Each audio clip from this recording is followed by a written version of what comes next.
processing of samples. And that today in the lab industry is the cause of 93% of the errors. And through technology, you can automate many of the processes and decentralize and distribute the infrastructure so that you can mitigate the variance that comes from human processing. All right, you've got to show us the size of these samples. Sure. Yeah. So this is the little tubes that we collect the samples in. We call them the nanotainer. They're about this big. And so that's one drop, or that's one drop of blood would go into that, or what about the rest of that box? So this is a sample. So that's why it's a single sample. This is a single sample. So this would contain 16 samples Of 16 different people, maybe. Right. Right. Yeah.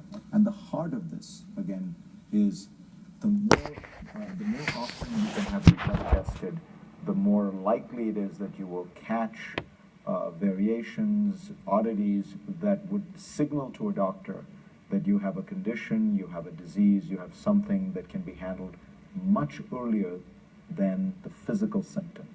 Exactly. 40 to 60% of Americans don't even go to get their lab tests done when they're told by a physician to go do so. And physicians generally don't order lab tests unless someone is symptomatic for a given condition, because to get insurance to pay for the test, they have to be able to justify it on the lab form with a code that effectively talks about which symptoms you have. So by the time a doctor orders a test, it means that you're generally at risk for something, and you're not even seeing people engage. But if we can make the testing process wonderful, we can get people to begin engaging. And the more they engage, the more you can start to see this data in a preventative context as opposed to a reactive context. Have you had your own blood tested this way? All the time. Yeah. How often?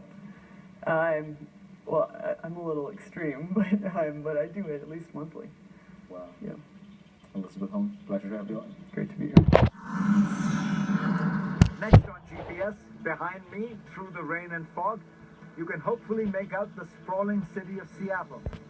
I'll tell you why 40 years ago, nobody would have predicted the Seattle of today. Plus, Bill Gates will give you a book recommendation when we get back.